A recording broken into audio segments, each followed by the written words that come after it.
وَلْتَكُنْ مِنْكُمْ أُمَّةٌ يَدْعُونَ إِلَى الْخَيْرِ وَيَأْمُرُونَ بِالْمَعْرُوفِ وَيَنْهَوْنَ عَنِ الْمُنْكَرِ وَأُولَئِكَ هُمُ الْمُفْلِحُونَ. Husnul niyah, niat yang baik. Niat yang baik, ini penting sekali teman-teman sekalian. Bagaimana seseorang itu memiliki niat yang pas, ya. Setiap kali ingin melakukan ibadah, walaupun dia belum mengerjakannya. Contoh misal, di poin yang ketiga ini, tentang masalah cara cerdas, selain ikhlas, selain mutaba'ah mengikuti Nabi SAW, juga yang ketiga adalah punya niat yang baik. Nah, contoh misal gini, Anda mau tidur di malam hari. Niatkan dalam hati untuk bangun sholat tahajud. Dengan niat itu Anda sudah dapatkan pahala sholat malam, walaupun Anda belum mengerjakannya. Kalau Anda bangun di tengah malam, kemudian Anda sholat malam itu, Anda bisa dapatkan 10 kali lipat, bahkan 700 kali lipatnya. Sesuai dengan hadis Nabi SAW, hadis sahih. Ya. Kata Nabi SAW, man hamma bihasanatin wa lam ya'mala kutiba lahu hasanatun kamila. Siapa yang baru niat mengerjakan satu amal saleh dan dia belum mengerjakannya, sudah dicatatkan baginya satu pahala lengkap. Niat kalau keluar rumah saya ingin membantu orang miskin kalau saya temukan di jalan. Niat nanti saya mau sholat berjamaah di masjid. Saya ingin mendapatkan shaf pertama. Saya ingin berdoa antara azan dan iqamah. Saya ingin menjenguk orang sakit. Saya ingin bakti sama orang tua saya. Saya ingin. Diniatkan semuanya. Semaksimal mungkin Anda niatkan semua amal soleh yang Anda bisa. Anda niatkan. Sudah dapat pahalanya. Kalau dia kerjakan, kata Nabi SAW, fa'in amilaha kutiba lahu 10 adhafiha ila 700 difin. Kalau dia dapat kerjakan amal itu, maka dicatatkan baginya 10 kali lipat sampai 700 kali lipat. Bayangkan. Tergantung kadar keikhlasan dia. Jadi kenapa Anda tidur tanpa niat untuk sholat malam? Kenapa Anda tidur tidak niat untuk sholat subuh berjamaah di masjid? Kenapa Anda tidak niat untuk membaca zikir pagi petang? Diniatkan sebelum dikerjakan. Maka ini cara cerdas teman-teman. Husnul niyah namanya. Niat yang baik. Diniatkan.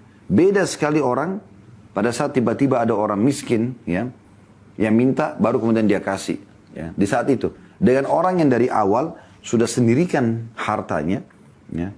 Dan ini tidak lepas dengan poin yang sebelumnya, ya. Dalam masalah keikhlasan saya sudah katakan tadi, ada poin yang perlu diperhatikan, hanya mengharap pahala dari Allah dan kemudian menyembunyikan amal soleh tersebut semaksimal mungkin, serta juga memperindah ibadah itu, ya.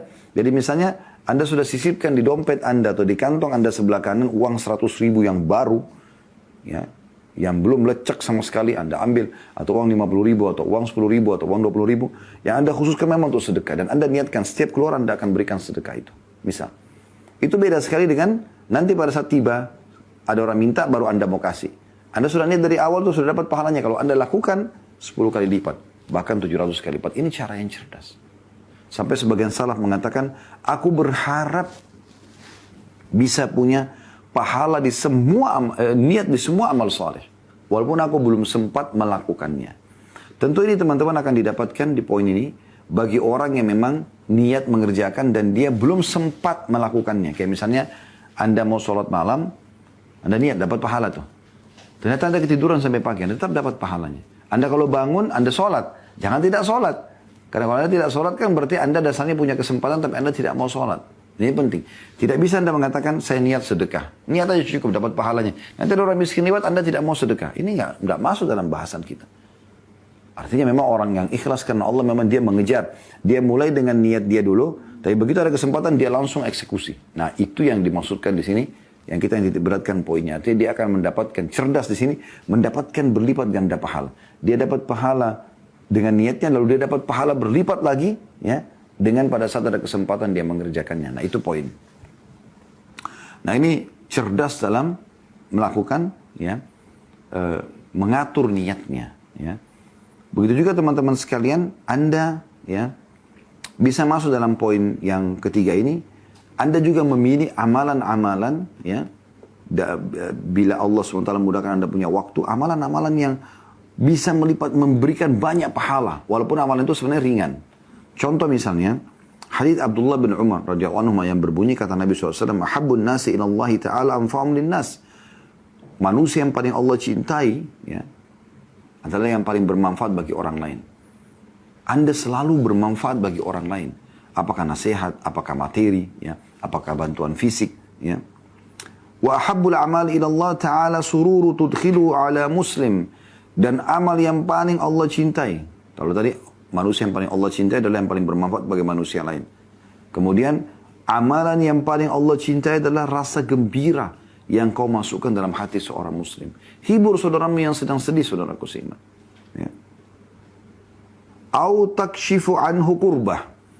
Atau engkau mengangkat kesusahan darinya. Au taqdi anhu dainan, atau engkau menyelesaikan utangnya. Au tatrudu anhu ju'an, atau engkau menghilangkan rasa laparnya. Wala in amshi ma akhi fi hajatin ahabbu ilayya min an a'takifa fi hadzal masjid, yakni masjid al-Madinah syahra. Dan ketahuilah, kata Nabi SAW, aku keluar memenuhi satu hajat saudaraku muslim, lebih aku cintai daripada aku beriktikaf di masjidku ini, di masjid Nabi SAW selama sebulan.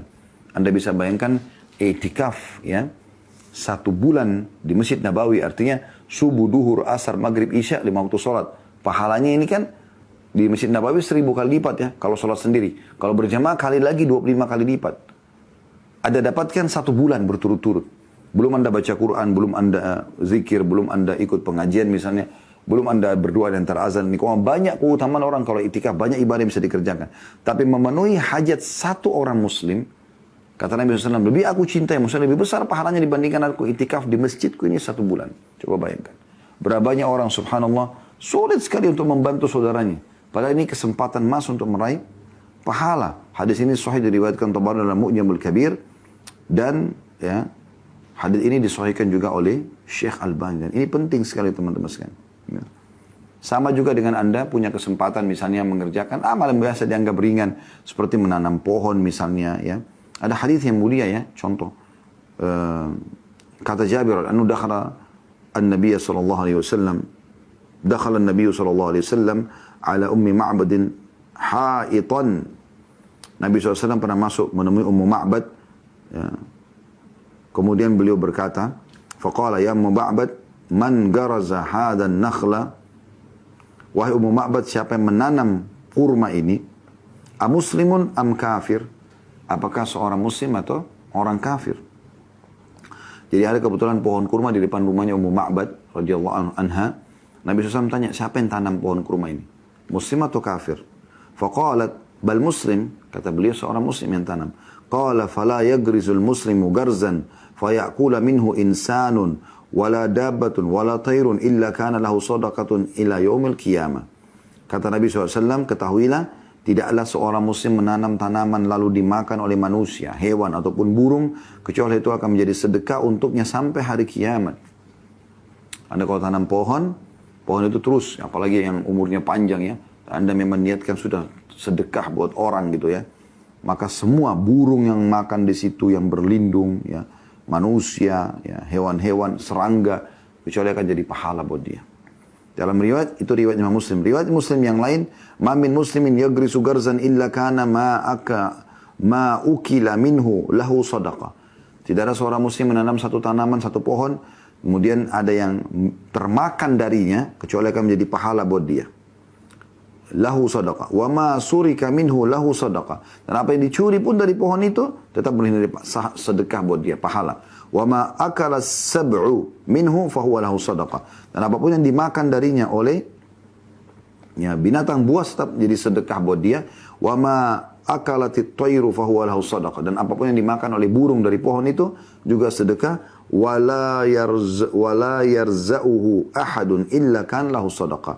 Dan tidak ada, ya, seseorang pun yang mengambil dari tanaman tersebut kecuali akan jadi sedekah buat dia. Jadi memang banyak sekali peluang-peluang untuk mendapatkan pahala gitu. Tapi kita mulai dari masalah poin ketiga tadi, masalah niat yang baik. Jadi diniatkan amal soleh itu, ya.